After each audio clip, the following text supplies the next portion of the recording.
which is about 300 Mars that new sky.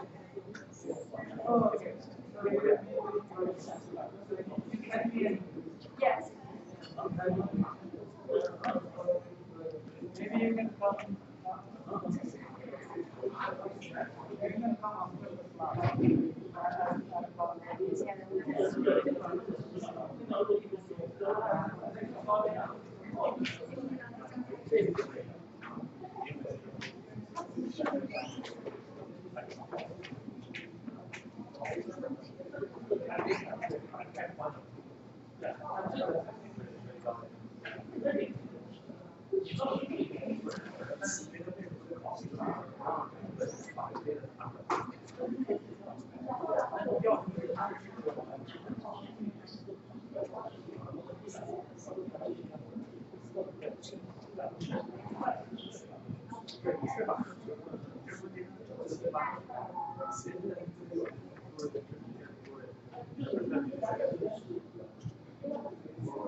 Okay, so let's get started. I have uploaded all the presentations here model and cognitive computing.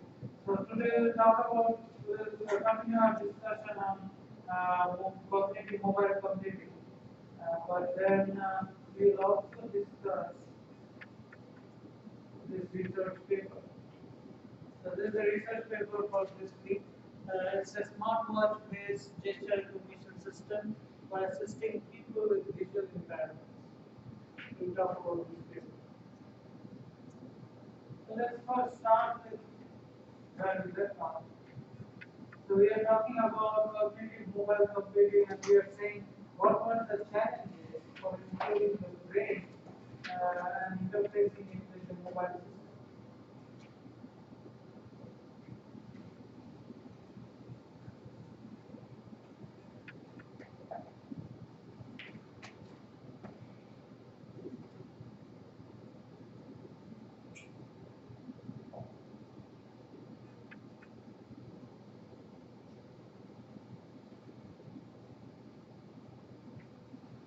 So we said that we have large amount of high frequency data. There is one big problem that we have a lot of data. We have to compute and finish it within a very small amount of time, and that's often very difficult.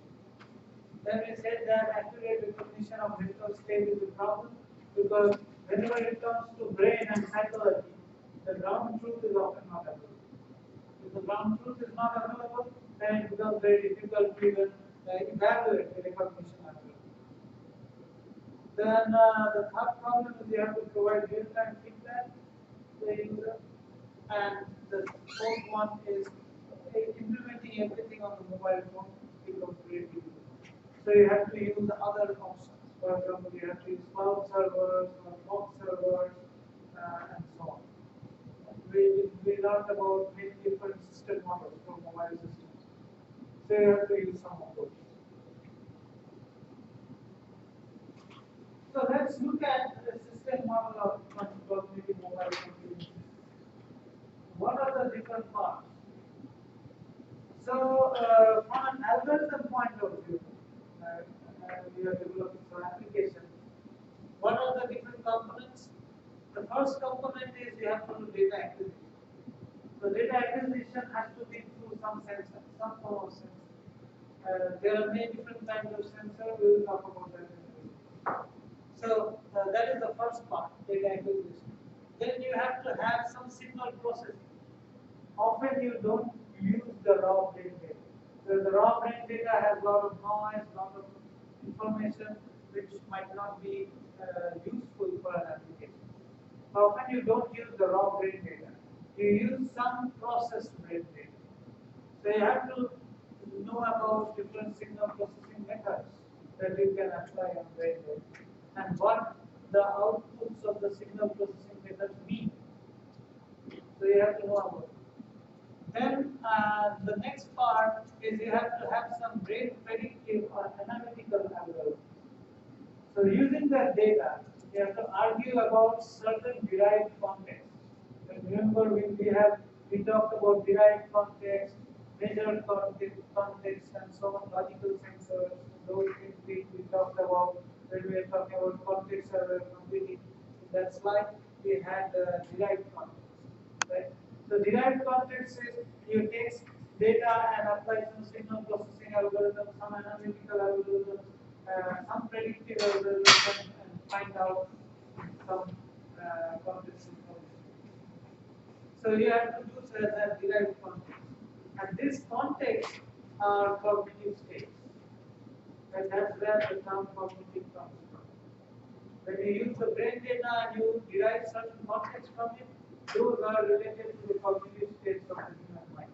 And then you can use those contexts to write different types of applications. Either you can provide some feedback, mental feedback to a person, or you can provide some services. Right? So that is the main structure of BCI, brain computer interface. And that's the same structure for BMI also, brain mobile interface. So the functionality does not change. Only the domain changes. From desktop computing, we want to go to mobile. So let's discuss each component in detail.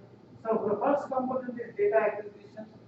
And what do you do? How do you get data? You use sensors. These are some example sensors. So what is happening here is that is a medical grade brain sensor. It has 108 channels, and you have to shave your head in order to wear that. And it looks very weird. It's all wire. So it's a hat, but there are 108 wires coming out of the hat and connecting it to the machine, which is you cannot use it in a mobile computing setup. You cannot move if you are wearing that. So now what happens is that people are coming out with wearable sensors, which you can wear and just move. So this is a NeuroSky wearable sensor. How I can show you a demo of that in the next class tomorrow. I can show you that. But this NeuroSky sensor is very easy to wear. So you wear it like a headphone, and you have two electrodes. One is goes here, so that electrode touches your head, and it is a dry contact electrode, so you don't need to wear any gel or anything. So this is the electrode. It goes on your forehead, and then there is this clip on your ear. This is the ground. So this is the positive electrode, this is the ground electrode, and there is a voltage difference between these two. That is what this sensor senses. Then there are a little bit sophisticated version of this wearable sensor, the emotive wearable sensor. So instead of having a single channel, that has 14 channels. And so 14 channels, and it is also not dry contact. So what you have to do is you have to put a gel and put it on your head. So you have to get your hair wet. So you have that gel, put it on your head, and then you put on all these sensors. So as you see that from the 108 channel, we went up, so this is a 14 channel. So there are 14 points from which it measures the electrical signal. So from 108, we went down to 14, and we can also go down to 1. So the question arises, are these even accurate, the wearable sensors? Are these reliable? Whatever data they are getting, is it just simple noise? Turns out nobody knows. Nobody knows whether it's just simple noise or it's actually some data or not. Because because one of the main reasons of not knowing is that if you try to run an experiment to see whether the data that you're getting from the wearable sensor makes sense or not, then you also need the ground truth. And we know that the ground truth is often not true, which is in many cases wrong. So that's why you don't really know whether these systems are accurate or not. But people are using it. So these are different options of sensors. Definitely, if you go from the medical grade to the wearable sensor, you will have a lot of noise. But you have to make sense out of that noise. So that is a very difficult task in itself. So that is data aggregation. Now if we go to signal processing, then what kind of signal processing is sensible for brain? So it turns out that whatever electrical signal we are getting has some meaning. Whatever electrical signal from the brain you are getting has some meaning. So if you do a frequency analysis of brain signal, then what you find is that there are several frequency bands that make sense out of the brain signal. So how a brain signal is generated is that there are multiple neurons inside the brain, and these neurons are action potentials, which means there is some chemical imbalance and voltage arises across the two ends of the neuron. And whatever you get from a brain sensor is accumulation of all these molecules. So this is a very complex effect that you are seeing. But this cumulative effect you can divide into frequency ranges. So if you take the brain signal, do a fast Fourier transform on it, and you limit it to just the 0.5 to 4 hertz, then that whatever activity occurs in that 0.5 to 4 hertz range, that is a sleep activity. So if you are sleeping, then you will have a high power in that frequency range, high signal power in that frequency range.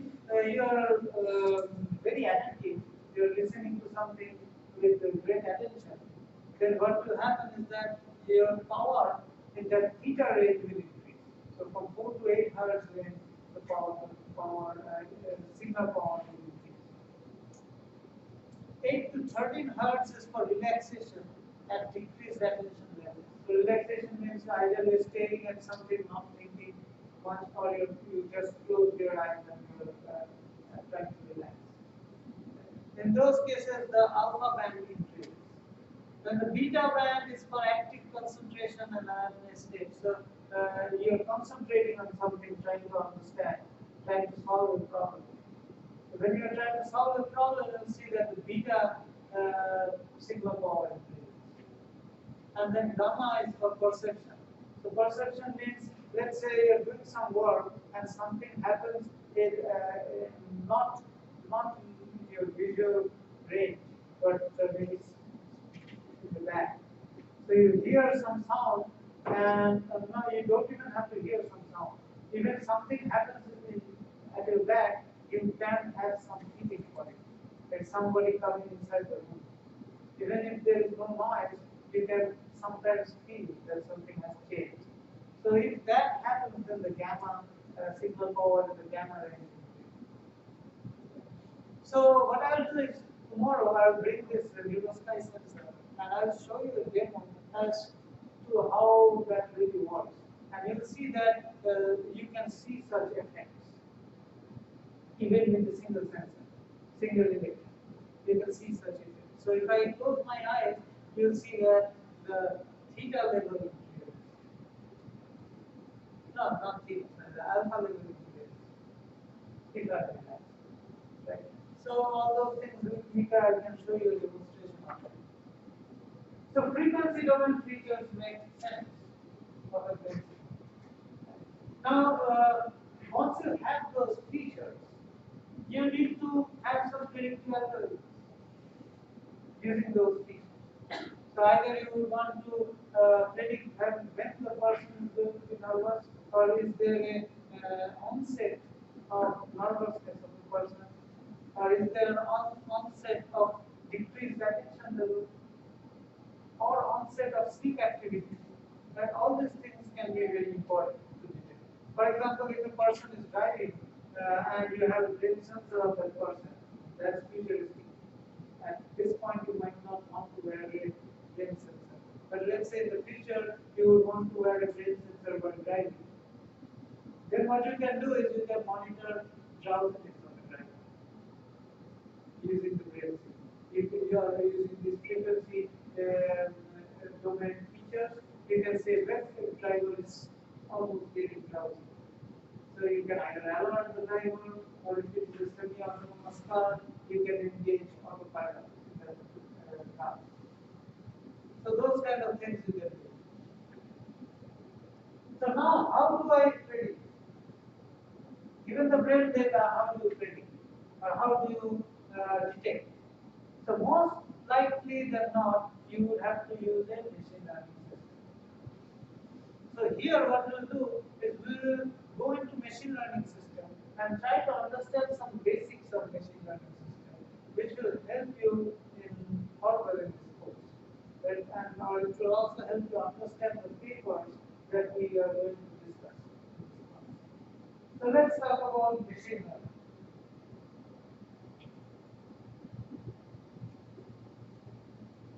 So typically, okay, so before we go into this, how many of you have some experience with machine learning?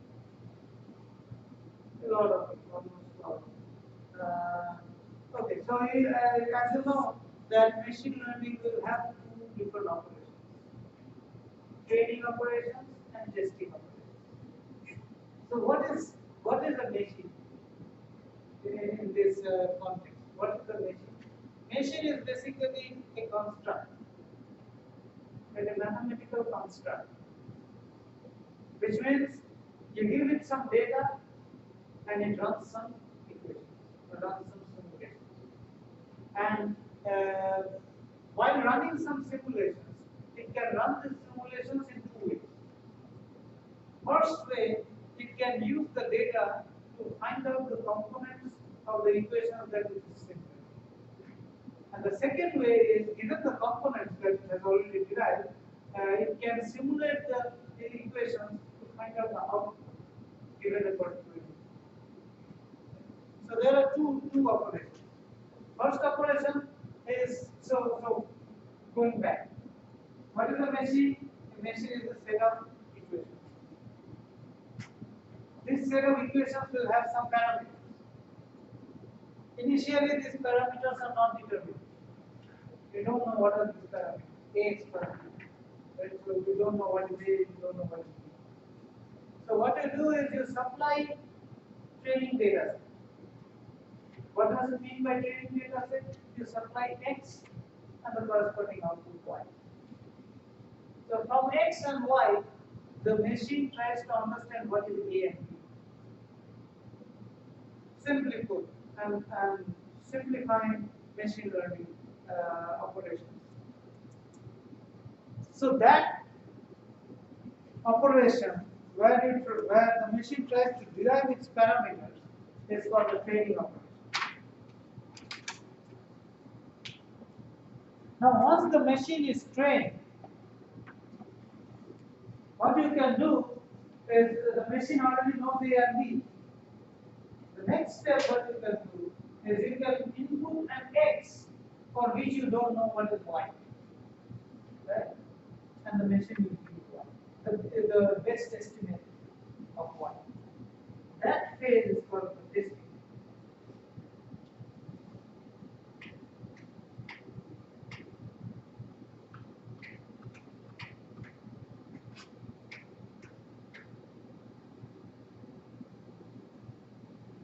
So let's go back and discuss this.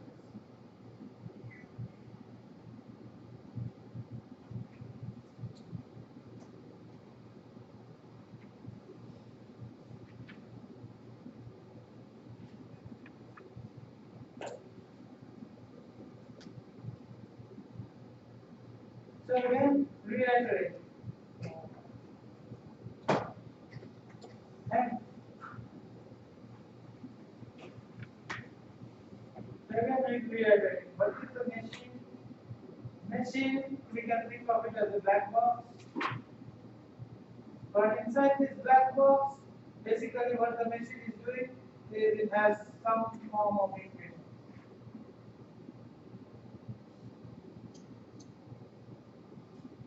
And it might not be the same form, but some form.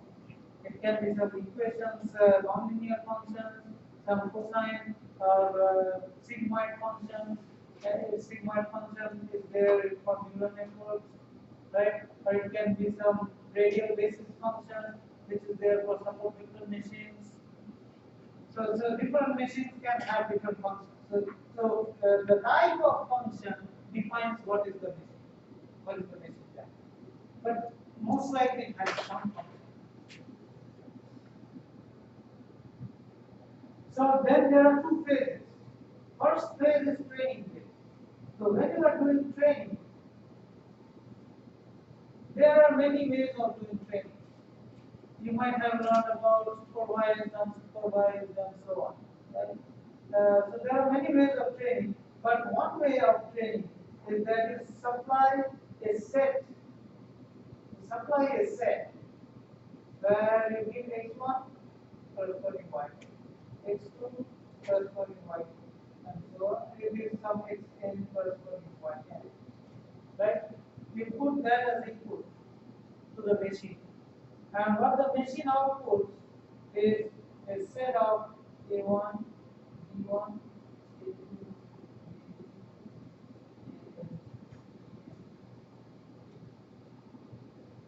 such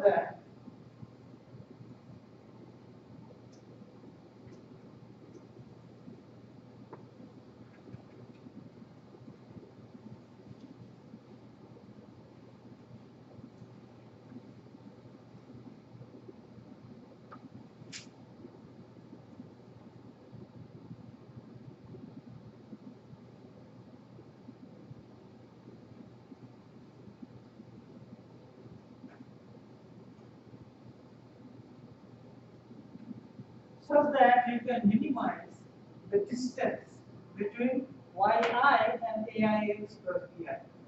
So what does it mean by distance? This distance can be anything. It can be just simple difference. It can be Euclidean difference. It can be non-English difference. Any kind of distance. It's your choice. Whatever distance you choose, it tries to minimize the distance between the true value and the estimated value.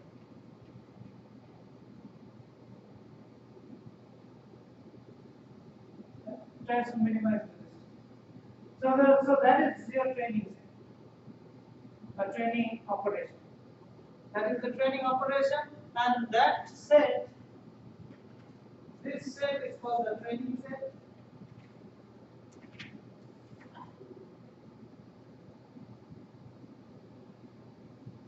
And these are the machine parameters.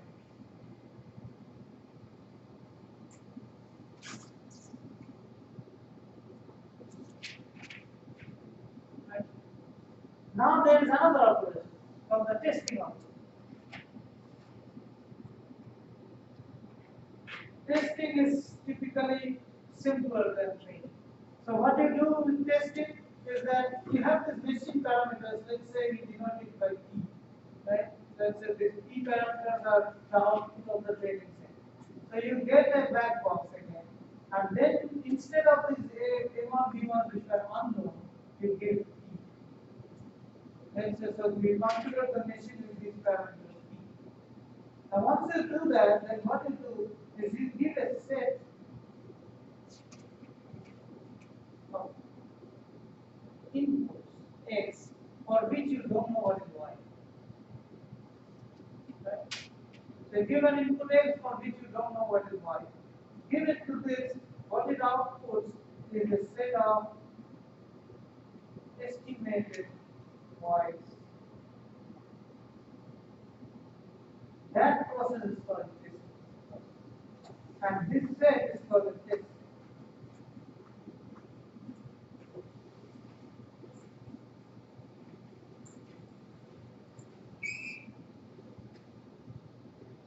So that is very basic description of what is training and what is testing of machines. Now based on different methods, so for example there are many parameters here, right? First parameter is that equation type. Just linear equation is one type. If you have just linear equation, it's more likely it is a support vector machine. If you have a sigmoid function there, more likely it's a neural network. If you have a Gaussian function there, then it's more likely it's a Knight-based classifier. Right? So this one, different machines have different types of machines have different types of equations. Then there is another parameter, the distance. Right? What distance should I choose? Depending upon what distance you choose, the machine changes.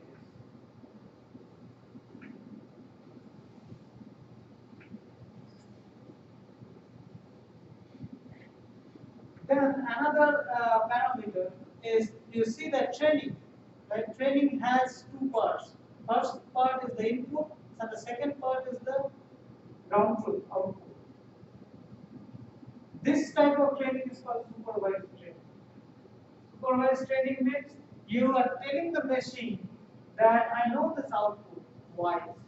You find the parameter that matches that output the best. That is supervised training. There is another type of training called unsupervised training, where you tell the machine that okay, I have this initial input set, I have no idea what is the output. I have no idea. Can you tell me by looking at the characteristics of the input set, what can be a possible output? That is called unsupervised training.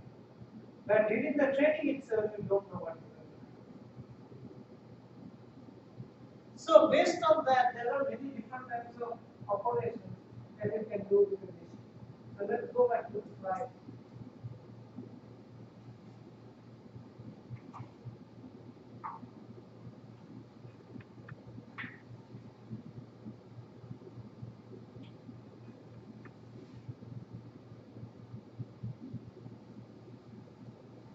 What is the basic purpose of a machine then? You can use the structure that we just showed. You can use that structure to classify data. So you have a huge data set. You can say you can draw a line of separations in that data. So again, if you go back to the draw.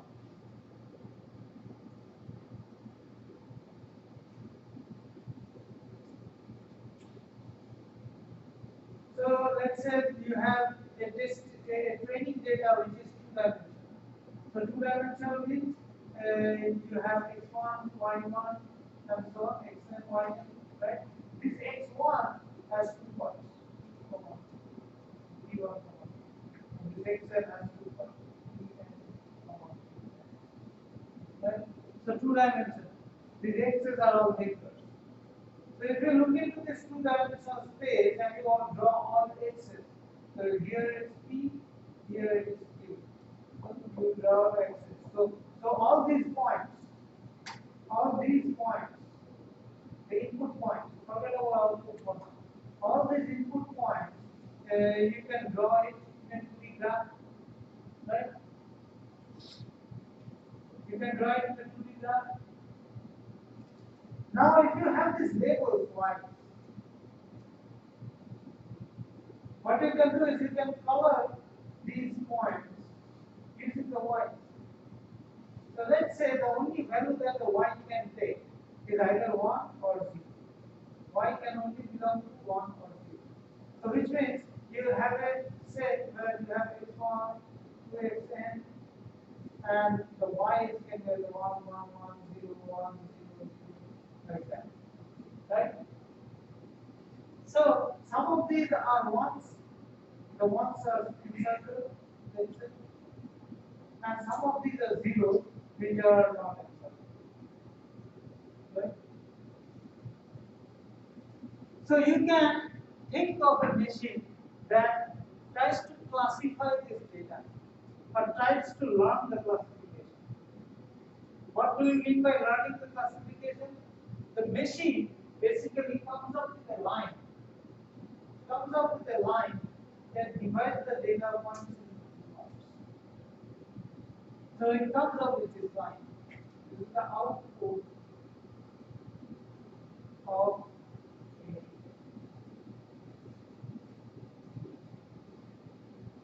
This is the output of training. Now, how does this, whatever we discussed, the machine, we said that the machine output was A1, B1, A2, B2, and so on. How does this correspond to this line? If you look at this set of equations, what are these? These are all linear equations, right? So this means that this line was just a straight line. If it was just a straight line, then I could express this straight line with this coefficient a1 b1. So this means that this machine just came up with a straight line. Now there can be a machine that comes up with a curved line. This machine won't come up with that curved line. But there can be some machine that comes up with a curved line. So the bottom line is the purpose of a machine is to take a input data set and draw a line between it. If there are two classes, draw a single line. If there are four classes, draw four lines. Right? That is the purpose of the machine. Take a tuning data set, try to either learn the demarcations or find out yourself. So in this case, we already know which ones are 1, which ones are 0. So that becomes supervised learning. Because you are telling the machine that okay, these ones are 1s, these ones are 0s, find out the line that best separates the data. So the machine came up with this line. But in some other cases, you might see that you don't know which ones are 1, which ones are 0. So that is unsupervised case. So in an unsupervised case, you do not have this. So if you have this, then this is supervised. If you do not have this, then this is unsupervised.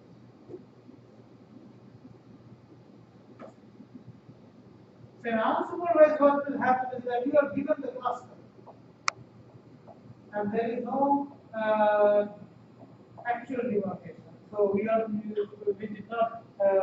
know which ones are circle, which ones are dot. We do not know. Now you tell the machine that okay, come up with a separating line. What line will that machine come up with? Can be many different lines. Maybe it came up with this line, or it can come up with this line, right? Or it can come up with this line. Many different possibilities are there. So you are telling the machine, find out the best possibility. Now, what is the best possibility? What metric do you use to define what is best? That is up to you. That is your choice. And given the metric means the distance metric, the distance that we saw in the previous slide.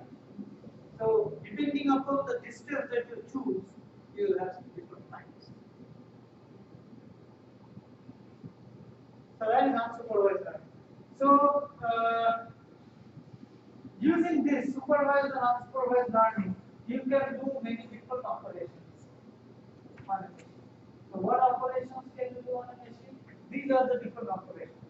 Classification or categorization, regression, clustering, dimensionalization, many different options. So classification or categorization is the thing that we will talk about, and that is supervised learning. So classification or categorization, one example is the authentication from security mobile applications. Right? There are a lot of applications coming up. Like you give your fingerprint and you can unlock the phone, or you do your iris scan and you can unlock the phone, or facial recognition. Right? They take a picture of the face and if it's your face, it unlocks the phone. So those kind of operations are classification. Why? And those are supervised learning. Why? Because you are taking the picture of your face and you are telling that it's you. Right? You are telling the machine that it's you. So it is labeled data. You are telling that it's my face. Labeled data. So the moment you are telling that it's my face, it becomes supervised learning. So the classification or categorization process is a supervised learning process. And it is discrete. Discrete means you only have a few classes. You do not have an infinite number of classes. So in case of authentication, you have only two classes. It's either you or you are not. It's not you. Right? You have just two classes. not continuous. On the other hand, if we talk about regression, how many of you know about the term regression? What is regression? What is regression?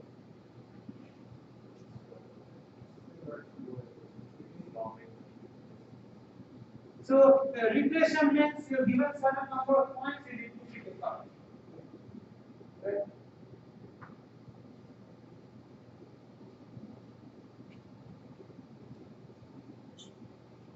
So basically, what is regression? You're given, so let's say over time, the data is given xt, right? You need to find out an equation a x to the power n plus b x to the power n minus 1 plus c x to the power n minus 2 so on up to zx plus 1.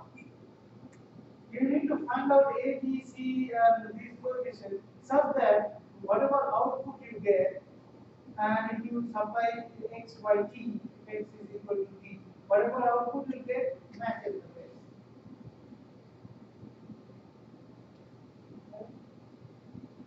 So that is regression. It can be linear regression, it can be non-linear regression, curve fitting in many different ways. Spline regression. Right? So what are you basically doing is that you already know the output. Why? You already know it. So you are giving that output to that system, and you are telling the system to find out A, B, C, and the position. So that becomes supervised learning. That is another way of supervised learning, and that is continuous time, because now you have billions of classes. Each time unit, whatever value you can get is one class. So this is a real value problem. So in a real value problem, you have infinite number of classes. Each data for each value, 1.16, that value becomes a class. 1.17 is a class. Right? So you have infinite number of classes. So that is why that becomes a continuous supervised learning regression. Then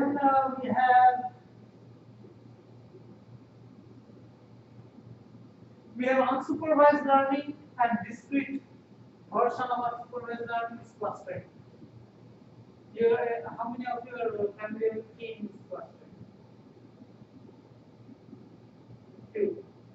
So K-means clustering is you give a data set and you tell and you want to know how many equivalence classes are there.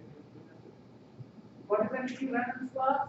Basically, you give a data set and it says that okay, some of the data points are similar, some others are not similar to that data point. Okay. So you are saying that some group of data points are similar to each other, some other data points are similar to each other, some other data points are similar to each other. So A, B, C, you have three classes, and A is not similar to B, B is not similar to C, C is not similar to A. So if you can group the data points that you are given into separate classes, separate groups, that process is called clustering. And that is unsupervised learning, because you do not know what is the cluster. So one of the kind of unsupervised learning that I will do in this class is with your grades. We will do clustering with your grades. Okay? So we will say which cluster is A, which cluster is B, which cluster is C, and the computer will give me. The K-means server will give me, and that is what you will get. Okay. So that is clustering. In the continuous side, unsupervised learning, an example is dimensionality reduction. So we'll talk about what is dimensionality reduction. How many of you have heard about principal component analysis? So what is PCA used for?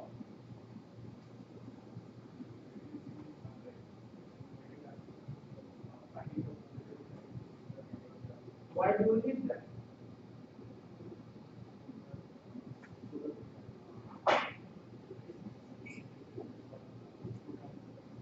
Not just a representation matter.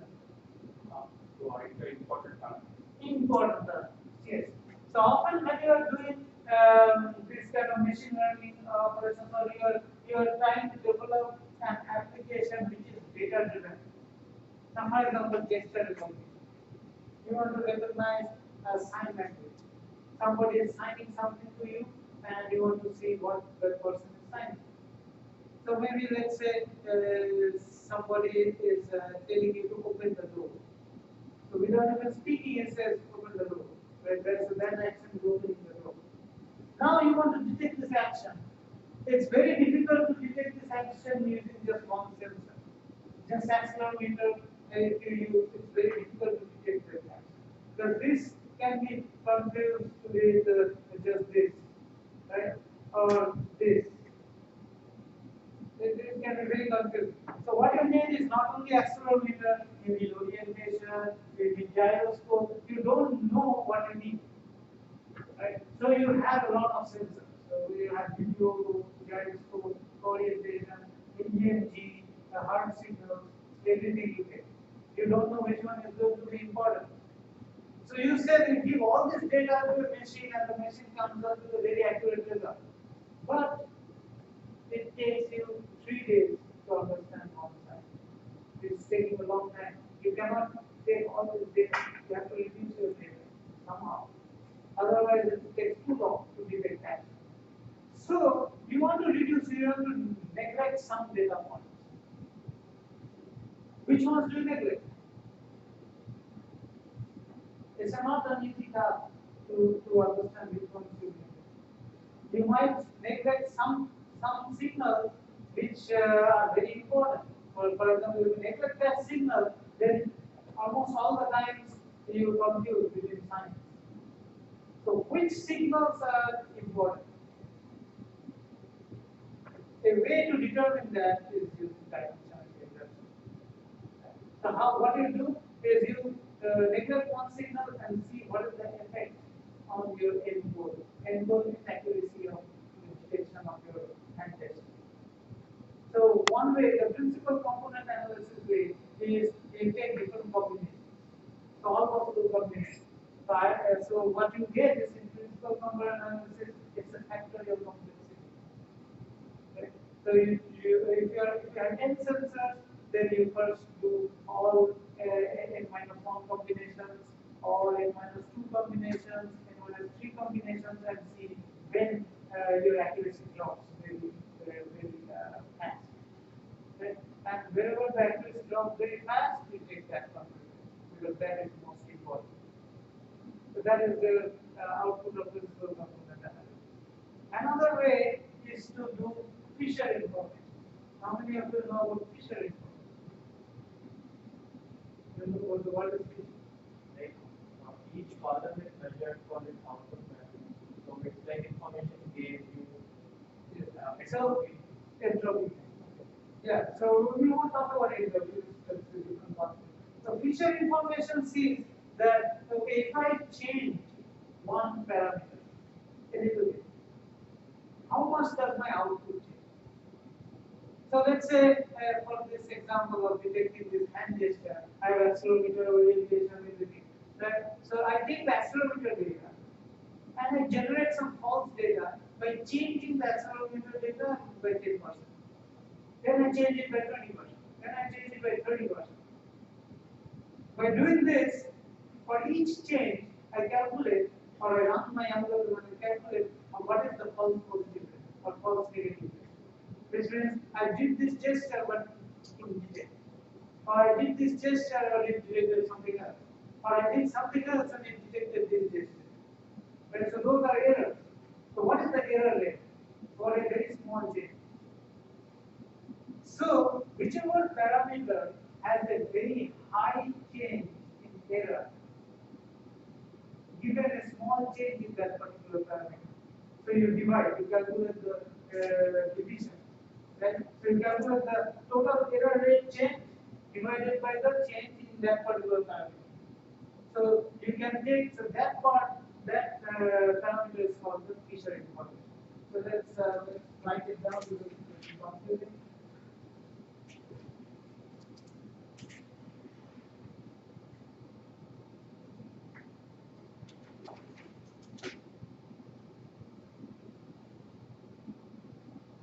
So what I'm saying is that this is your accuracy. facial recognition accuracy, and this is the accelerometer X value, right? So if you change it by 10%, or if you don't change it, so there is no change, then let's say the accuracy is 90%. If you change it by 5%, let's say the accuracy drops to 75%.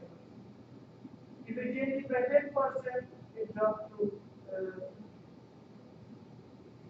and so on, right? So you detect this change. So let's say this change is your E. Then you find out this delta of log L X, right? So you take the logarithm of this change divided by the small change that you made in the accelerometer value. This portion, this figure or this parameter is called feature information info of the accelerometer X data. So what you do is you take all the data points, you calculate feature information, and only take the top 10, whichever the top highest feature information. So this is also another unsupervised learning technique where you do that and so this is continuous time. In this class, we will only focus on the classification of categorization part. So discrete and supervised learning. Then whatever we discuss in this class, we will only focus on that. And if you want to discuss something else, we can discuss, but maybe in the office hours we can come and we can discuss more. So here, in this class, we will only focus on classification and categorization because there are a lot of important issues here itself. So let's talk about that. So what is classification categorization? Basically, in a machine learning framework, we have the function A, right? Previously we showed that is Ax plus b, but now we are assuming that we don't know that one. So let's say it's a function A. It can be any form of function, we don't know. And what happens to that function is that you give an image and it says that what image it is. If you give an image of an apple, it says okay, the output is apple. If you give a tomato, it says it's tomato. If you give a cow, it says cow. Right? So basically, you have this function y equals fx, y is the output, x is the prediction function, and x is the image input, or it can be any other input. It can be features from the brain signal, features from the heart signal, accelerometer, whatever. So training, again, as we define training, is it's given a training set of labeled examples. Right? So this x, y pair is called labeled example. Y is the label, x is the label. Right? Estimate the prediction function f by minimizing the prediction error of the training set. Now this prediction error is the distance that we talk about. And this error can be many different types of it. That is training, and testing is one. Apply F to never before seen test example X. So you don't know what is the actual output. And then you predict the output. And Y equals X. So what can be different steps? So taking the example of an image, there is displaying images, it's correct image features, there can be many different types of features. We'll see what features are there. Then you have the labels, and you go to a training procedure, and then you get a learn model. This learn model basically means that you have the parameters. Then you give a test image, and you again extract the image features, you again give it to the learn model, and you train. Right? So that is the training and testing method, an example of it. Now, what features can you extract? For the brain signals, we saw that we can extract frequency domain features. Right? But there can be many different types of features. For example, you can have in case of images, you can have raw pixels, just pixels, or you can have histogram. And histogram means in different intensity levels, how many pixels are there. So you can divide. So intensity levels can be from 0 to 255. When there are 255 intensity if it's a grayscale. So you can say how many pixels are 0, how many pixels are 1, how many pixels are 2, that can be. Then GIST descriptors is time frequency domain descriptors, so basically you take the GWT of the image, discrete wavelet transform, and you take the coefficients of the image. Those can also be features.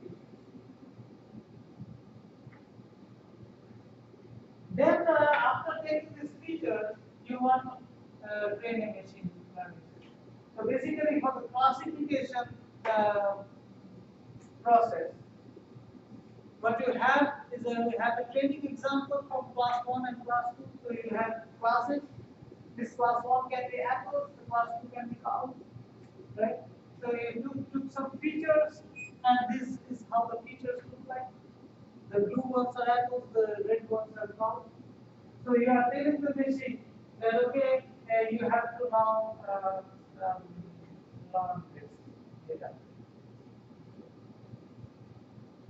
The simplest form of a machine is the nearest neighbor machine. In this nearest neighbor machine, you do not need any training operation. What you basically do is if you are given a test image, so let's say you image of a cow, right? So you find out what is the minimum distance, or which training example is closest to you, right? Nearest neighbor, closest.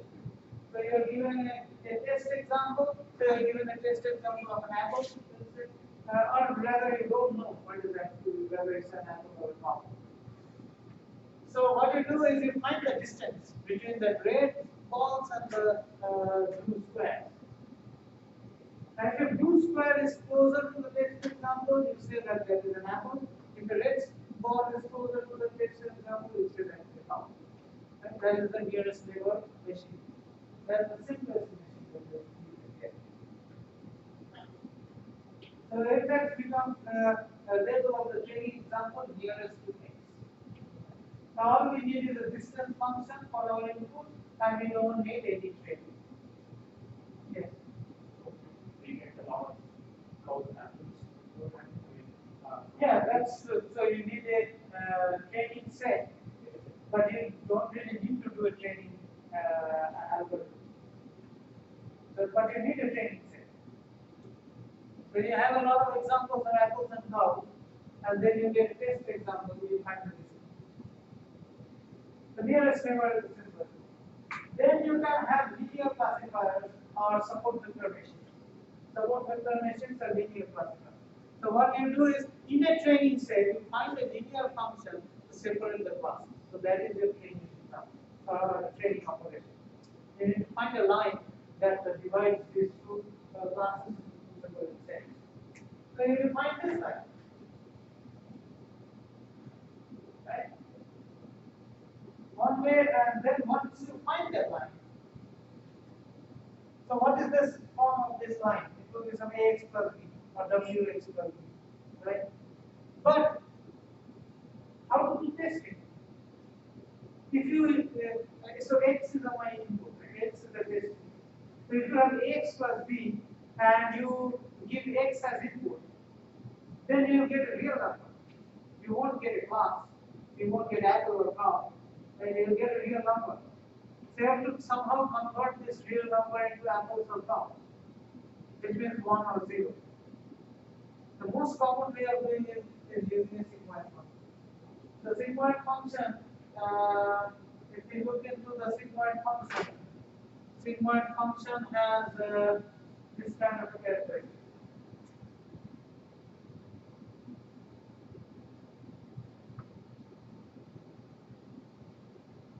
Sigmoid.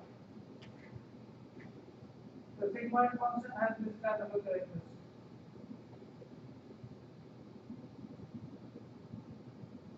Right?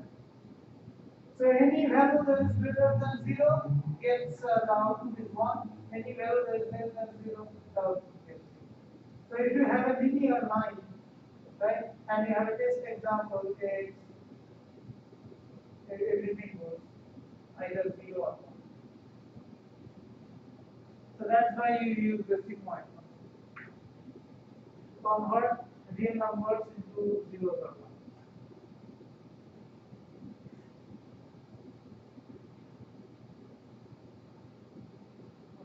So now this is some linear classifier, but there are many classifiers that you can choose from. So there is support vector machine, neural networks, line-based classifier, Bayesian networks, logistic regression, random forests, and so on. Okay, nearest neighbors. Then we also have the deep learning. The deep learning is learning by a large neural network. And so the question is, which is the best one? Which one do I choose? That's a very difficult question. Extremely difficult question. And we'll see some directions towards answering that question. Which machine should I use for my gesture recognition technology over time? So there has to be some way of reasoning. Otherwise, we will end up just testing different machines and whichever works. Right? That is not a solution because there are so many different types of machines. How do you know what works? So there has to be some reasoning. But before we go into that reasoning, let's talk about some machines that are used. So these machines, the nearest neighbor are linear classifiers and not used. Some machines that are used, for example, we can talk about SBM. So let's talk about SBM. SBM is a linear classifier. And it classifies a data set by a line. So it chooses a very specific type of line. Because there can be infinite number of lines, right, separating two sets. You can have intersecting lines in infinite number of lines. But which line to choose? That is given as a specific name. Now, why are people using SVM so much? Do you have any idea? If you use SVM, then surely you will get a good result. Surely you can classify it. Do you know the reason behind it?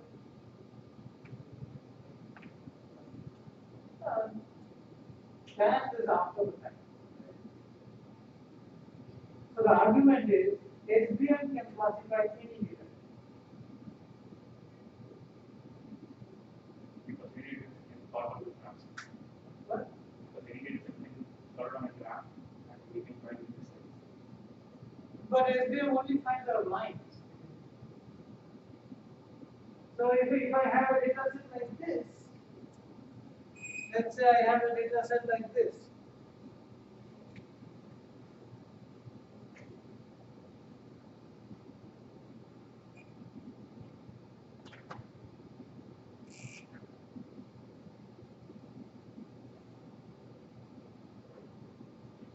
Can you use a line to separate?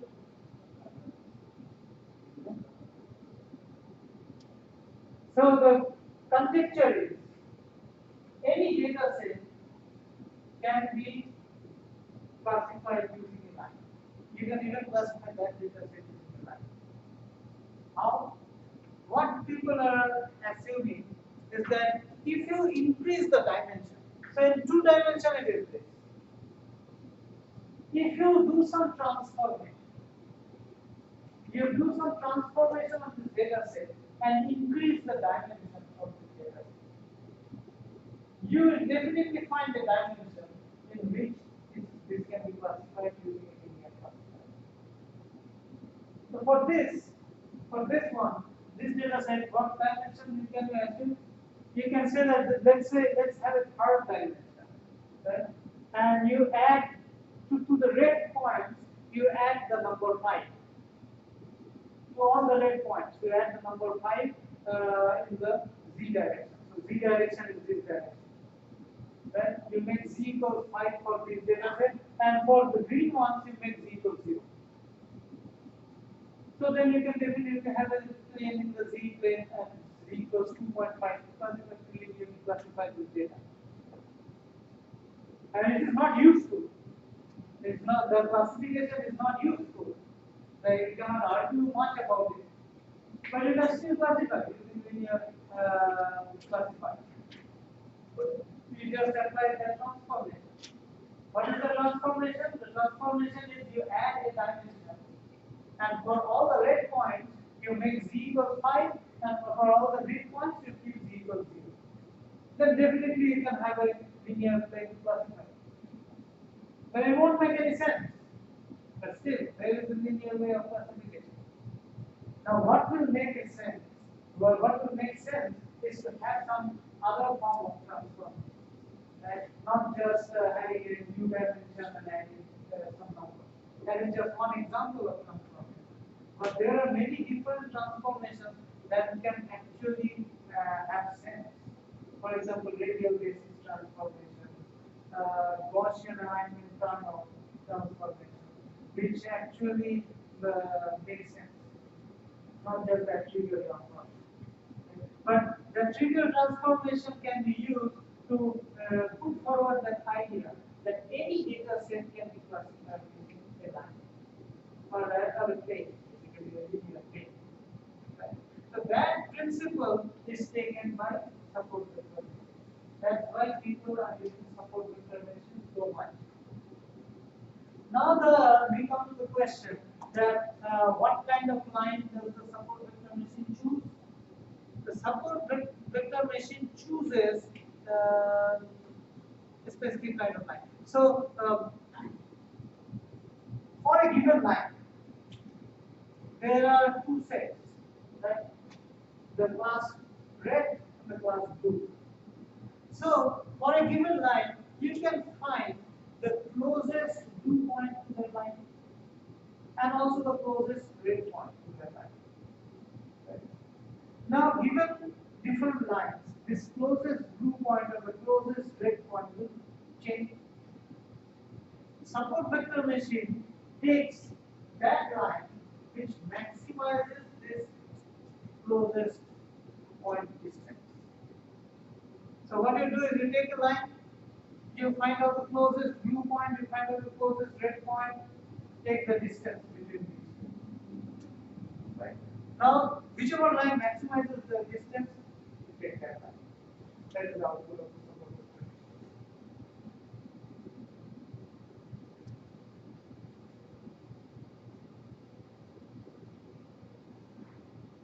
So the points that are closest to a line are called support vectors.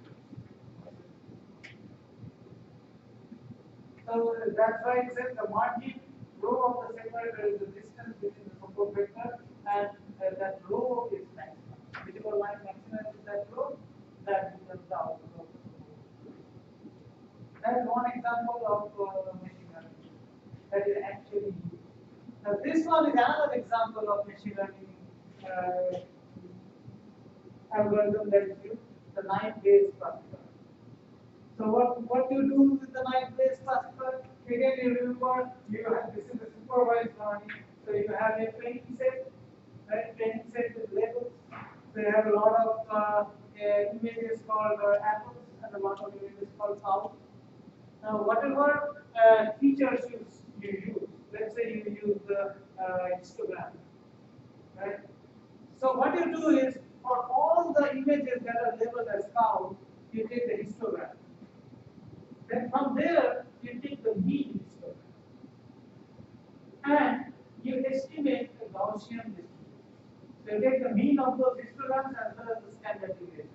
You make a Gaussian distribution with that mean and that standard deviation. And you say that that Gaussian distribution is for a cow. Then you take all the images that are labeled as apples. You take the mean and standard deviation of the histogram of those images. And you say that the Gaussian distribution with that mean and that standard deviation is the Gaussian distribution of an apple. So you have those Gaussian distributions for the different label examples. So here we have 4 labels. Right? Here we have 4 labels: green, red, blue, and yellow. So the apples, cows, cars, and ships. Right? So now you are given a test data. So from the test data you can get the features, you can get the histogram. Right? Now that histogram is that x1. So given the x1, you compute the value of the Gaussian distribution. You compute the value of each of the Gaussian distributions. So you have 4 Gaussian distribution. You give x to it, you find out the probability distribution function. Value, right? Which one has the maximum probability? That is the one. So in this case, if I have 0, the blue one has the maximum probability, right? So I will say that my test data is the blue test. If I take 2, then the yellow one has the highest probability distribution. So I will say that if my x1 is 2, then that means it is the yellow one. So that becomes a 9 case. Graph with probability graph. It's the probability distribution.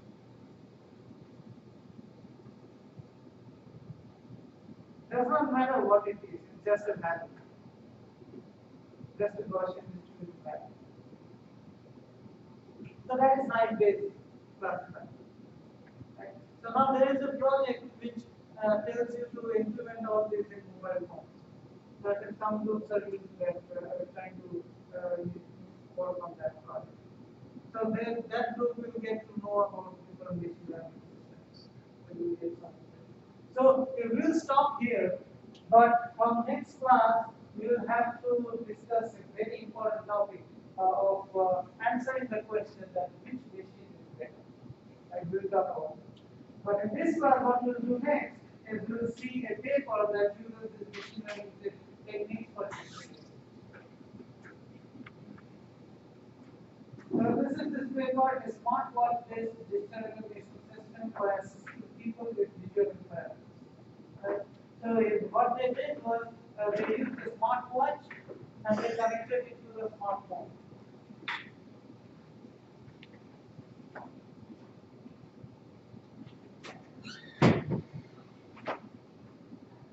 So again, the purpose of reading of doing these papers is to give you an idea of how to write yours. Right?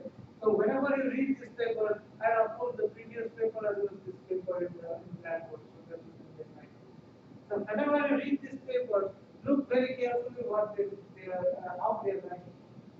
So first of all, again, they are writing about an overall problem of disability. Right? So if you have a visual disability, then they are saying that gesture is the best way to go. Right? Or the gesture is at least one very good way to go. So that is the problem that they are saying. Then they are classifying that the gesture can be classified using many different modalities. You can use videos, you can use cameras, or you can use some motion sensors and all these things. But then they are making an argument: is videos you cannot take anywhere. You cannot take a camera all the time. A video camera. Then, if you have a lot of sensors or data graphs, right? Data graph. Anybody seen data graph? You should see that. It is scale, you know.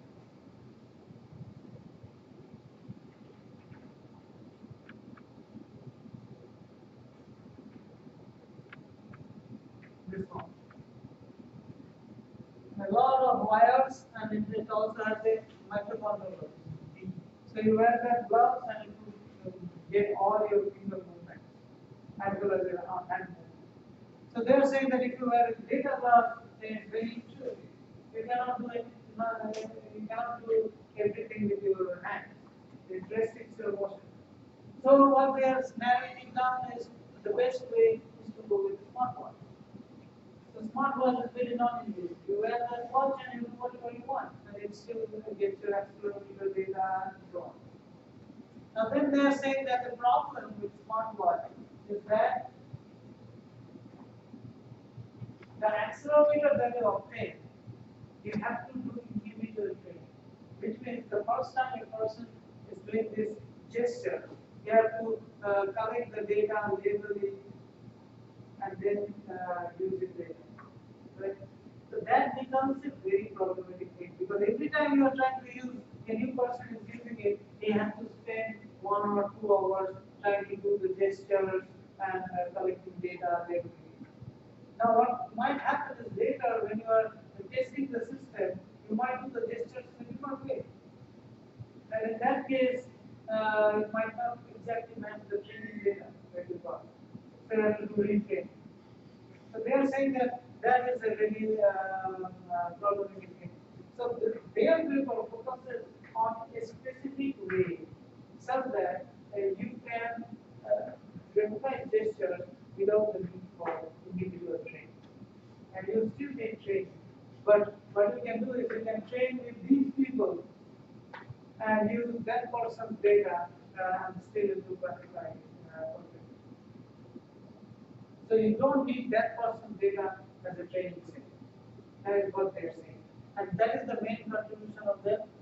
They are saying that we can use support vector machines, just what we saw. And we can transform the data using some transformation called this Gaussian or global alignment problem. GAK, global alignment problem. We can use that kind of transformation. And if you use that kind of transformation, it shows a very good performance, which is user independent. Which means you train with all these users and it takes with that person, the results will be very good. That person's data does not need to be included in the training data. So then what it means is that whenever a person wears this sensor, he can just immediately start doing gestures and doing the activity. You don't need to spend hours and hours of training. You don't need to do that. So that is the most attractive part of this paper. So now you can see how this paper took that overall problem of disability and giving a gesture interface to visually impaired people to their contribution that they are doing user independent gesture recognition by doing a new type of kernel in support interface. So when you write your paper, you have to do the same thing. Take the overall problem and then analyze it, try to shorten it and focus on your specific problem, what you are solving. So these, once you read this, just the introduction of this paper, you don't even have to read the entire thing. You just read the introduction of this paper, then you get an understanding of how to do your idea. Now the main purpose of doing this exercise is not only to write research papers, because all of you are not interested in writing research papers, but what it will give you is an idea of how you can express your thoughts to a person and how you can give a perspective to your thoughts. Perspective to your thoughts means whatever you are proposing, how can you say that it is important? So you have to say it is important, as well as you have to say lot of things are important, but I am doing this specific thing that will help that important objective. And this skill is needed in any area. Whether you do research, whether you go industry, that skill is very important. How to get your idea across so that people understand that it's a good idea, even if it's a bad idea. So that's what this paper does, and then it says that okay, it gives an overall overview of how it works. In the previous paper, the eco-tech we also saw the same thing. It gives an overview up front. So right up front, it gives an overview how it works. It says that you have a smartwatch, and then you have a smartphone, which hangs around like necklace, right? So the smartwatch communicates with the smartphone and sends the accelerometer data. And what it does is that it takes this accelerometer data and use a support vector machine which is already trained with other people's data and into the testing of it. So that is what it does. And the rest of the paper is all about what kind of training gestures we use, what kind of algorithms we use for support vector machines, how did we do the testing, what was the accuracy of all these. So the paper, the interesting part of the paper finished in 2 pages. After this, it's all. So this particular paper is not really that great because they are just looking into very small set of gestures. So just 8 gestures, and these gestures are pretty easy. Right? Like this gesture, sample, and all that. So those are pretty easy gestures. So the paper is not that great with respect to results, but it's what what's leading to see how they're voting and how to vote their mind. And that is often the difference between a newspaper and a factory. And the writing. So what we'll do is we'll stop here today. Okay, so I hope everybody has chosen their project. So what you can do is you can email me about and John, your TA, about what projects you chose, and then we will set up a time with your mentor where you can sit and set up a quick task. Right? So we can go to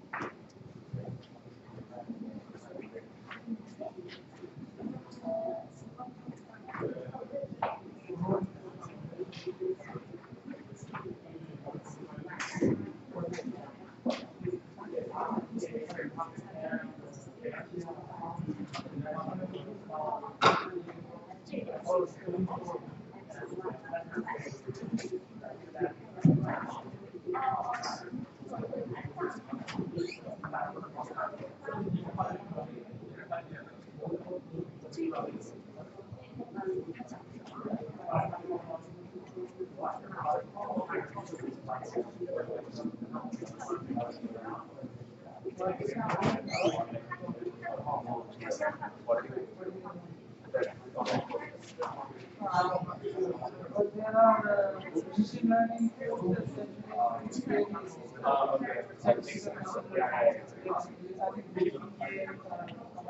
Yeah. That's different. take that from the Okay.